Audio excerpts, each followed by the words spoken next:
Welcome back to the California Conversation. I'm Tess Abraham.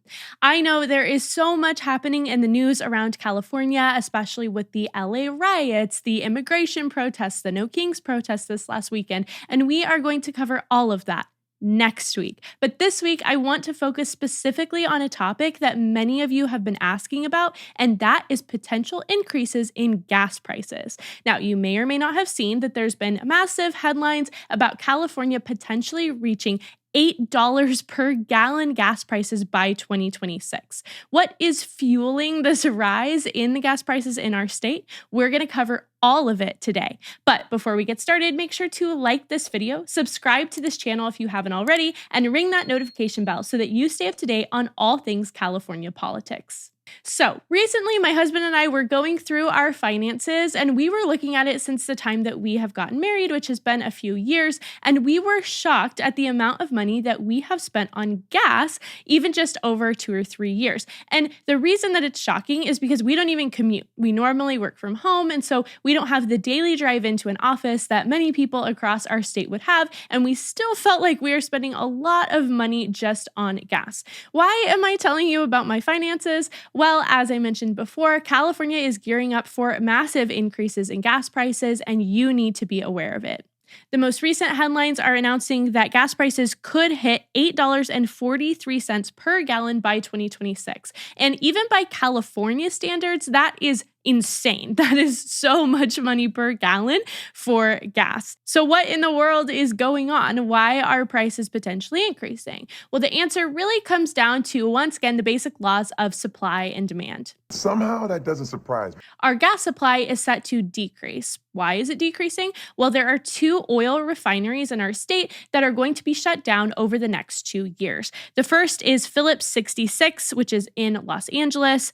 And this facility has been operating since 1900s, and it currently produces 8% of our state's gasoline supply. So that closing down, taking out 8% of the supply, is already a huge decrease. But that's not all, because there's another refinery that is also going to be shut down more into 2026, and that is the Valero Benicia refinery, and that's more in Northern California. So taken together, the closure of these 2 refineries between 2025 and 2026 will cut our refining capacity by about 21%.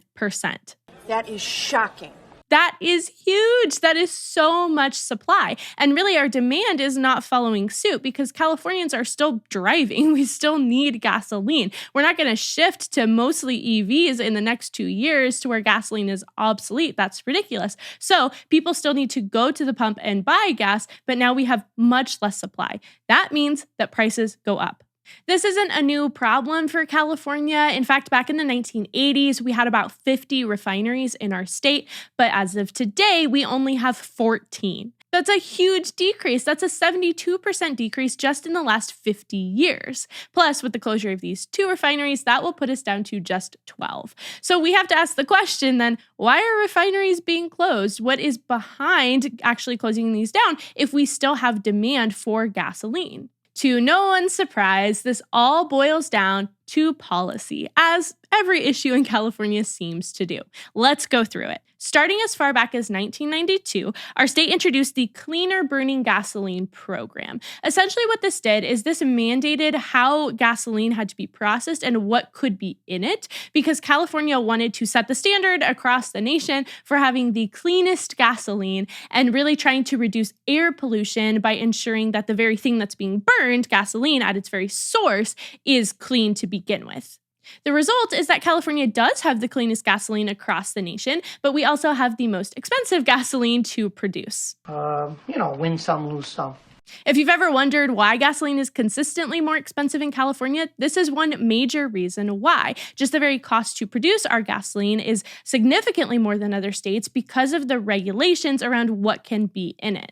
This created a huge impact on refineries when this was passed in the 1990s because now refineries had to reformulate the gasoline, and it often meant that they also had to upgrade their tech or the equipment that they needed in order to meet the standards that California had set in place. And a lot of refineries have really old equipment, so it is not an easy task to just retrofit them quickly or cheaply. Normally, it takes a lot of time, takes a lot of money. It's a huge investment.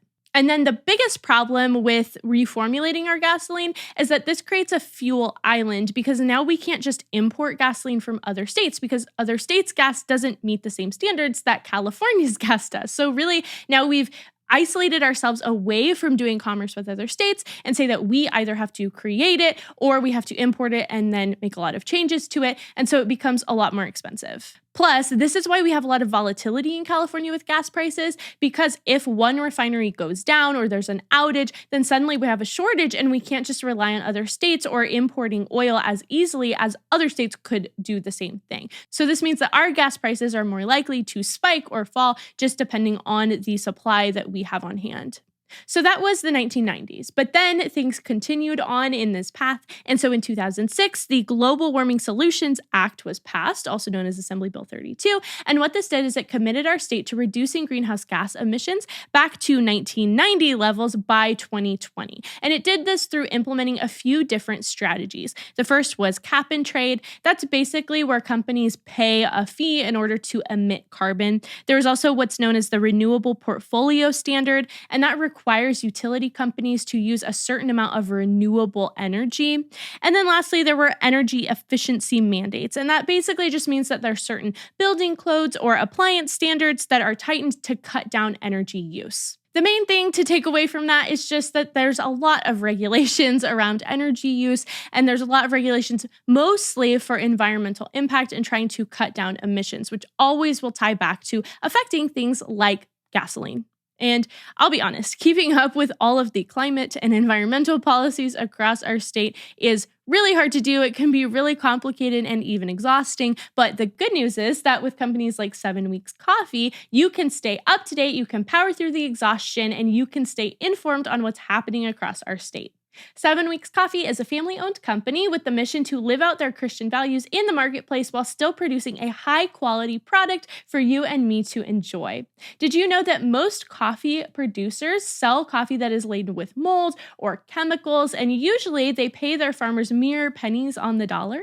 7 Weeks Coffee is radically different. Their coffee is held to the highest quality standards. It is mold and pesticide-free. It is ultra-low acidity, and it's organically farmed. They actually know the farmers who are creating your coffee for you, and they make sure that they are paid through direct trade so that they get honest and fair wages.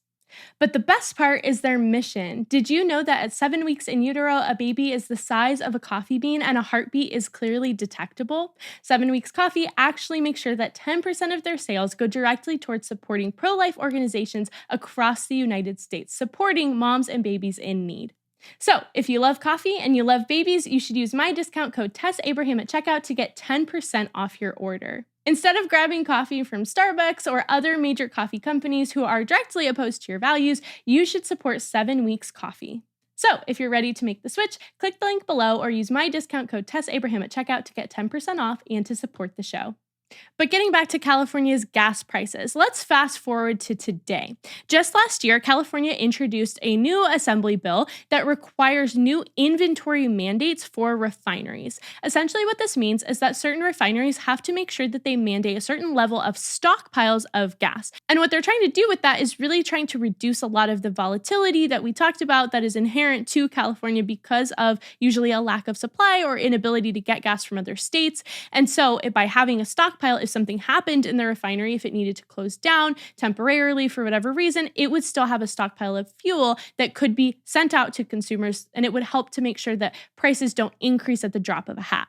That sounds great, but unfortunately, it puts a lot of responsibility on oil refineries, and it's not such an easy feat for them to just implement. Sounds good, doesn't work.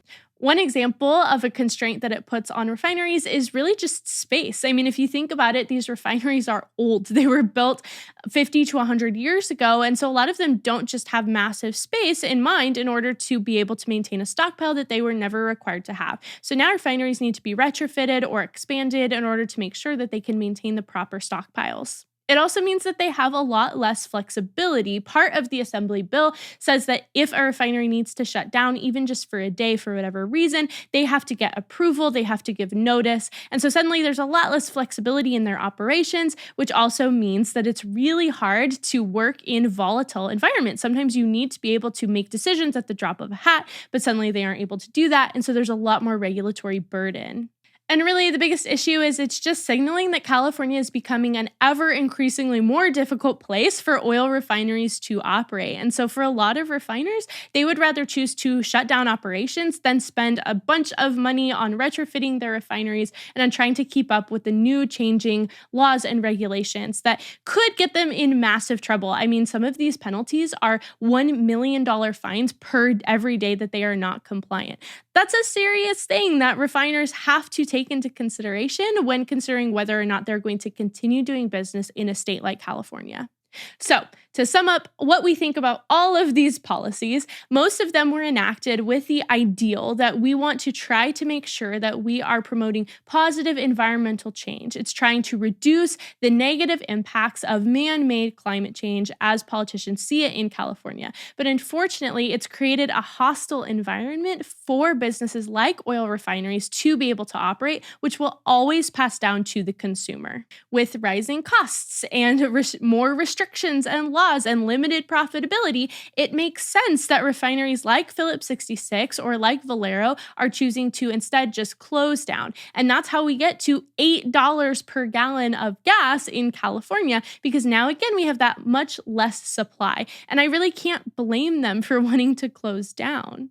This is once again vital for us to understand, because this isn't just inflation. It's not just tariffs. I think it's really easy to kind of conflate what's going on in the broader US as a whole or what's going on in the global economy and just think, well, prices are rising everywhere, so it makes sense that prices would rise in California. But specifically regarding gas, that's not true. This was a deliberate policy position. This is an actual effect of legislation that's being passed that's making it harder for refineries to be able to operate in our state. So it's not just, well, there's inflation across the board. No, gasoline doesn't have to follow suit with inflation. It's actually because of closures that are prompted by regulatory changes. And additionally, it's not a result of the Trump tariffs. Newsom really likes to hammer that tariffs are going to hurt the economy, and something like gasoline could be easy to blame on tariffs or global partners. But once again, it's not a result of that. It is a result of decisions that were made in order to pass continually more regulations over the past decades in California that bring us to a place where it's really, really hard to operate a refinery with a profit. These are policy choices that are hitting your wallet every time you go to the gas station. And so I know I have hammered this point and I say it in every episode, but this is why policy matters. It directly affects your life, and we're seeing that it's affecting your life in something as simple as buying gas. Politicians enacting certain regulatory changes or policy positions that drive up those costs, they are making you eat the cost. They are making you endure a higher cost of living in this state, and that should not be acceptable to us. So what's the alternative? It's really easy to point out the issues, but what are we supposed to do if we want to push forward certain environmental standards while also trying to keep the cost of gas low? The first thing I would say is that, as always with the environment, we need to be realistic about what is achievable. I think politicians need to be really careful about passing certain regulations that are aimed at hitting certain goals if they're not sure if those goals will actually be met. There's a really fine line with the environment between actionable policies, things that will make tangible progress for us, and things that just follow a more radical climate agenda where we're just constantly saying, well, we just want to stop climate change. Okay, but most likely we can't do that, right? We can't stop all of global warming. And so we need to take stock at how much is man-made. And then from there, how much can we actually reduce and how much will it actually help? Because if we're asking people to spend so much money on gas, if we're asking our government to spend billions of dollars on climate initiatives, then we need to be clear-eyed and level-headed about where the money is going and if it will actually progress forward an agenda that helps Americans and helps Californians. So that's the first point. But that's a more vague, broad, obviously we are not doing that in California. So what are some other alternatives to a lot of these policies that we've seen in place. Another idea is to implement more gradual and predictable regulations. So this means that if you do want to have fuel stockpile requirements, if you do want to make sure that oil refineries always have gasoline on hand, then phasing those in over time, giving them time to adjust and time to retrofit, even giving some incentives and helping refineries with the ability to upgrade or expand their facilities in order to meet the new regulations. This would help with a lot of the regulatory whiplash that refineries are facing. And when you just keep hitting them with new regulations and you're not helping them to achieve those goals, and you're just mandating by this date it has to be done, then that's when refiners start to say, maybe I'll just close down, maybe I'll go to another state, maybe it's just too difficult here. I quit. What? Another idea is to actually incentivize cleaner fuel and certain programs like that rather than mandating it. This is the free market at its finest. Everyone operates better when we are operating on a reward system rather than a punishment or penalty system. And then when it comes to consumers, you could be doing more on the consumer side as well to be helping with your climate or environmental goals. And I've talked before, if politicians really do want people to move more toward electric vehicles, then they need to start with addressing the concerns that Californians have about electric vehicles. Don't just tell them it's made up or they should just do it because it's the right thing to do.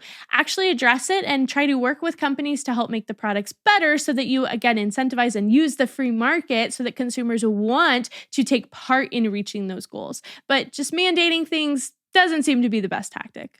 At the end of the day, we don't oppose cleaner air. We might question how much it's actually doing to help with pollution and other things. But that aside, we don't oppose some of these environmental concerns. We don't want air pollution all around us, but we do oppose policies that actually won't fix those problems or won't address the root causes, and then instead just massively increase prices to consumers. That's not fair either. But unfortunately, that is exactly what our state continues to do. So you need to be informed about it. It is so important that we recognize as Californians that these price increases are a choice. They're not inevitable. It's not just something that's happening along with the rest of the country. These are a deliberate policy choice. And choices can be changed. They are only changed, though, when we keep speaking our minds, we keep speaking up, we keep informing ourselves and the people around us, and we keep demanding that change be enacted. So brace yourself, budget wisely, be prepared, unfortunately, to spend more on gas in the coming years in California,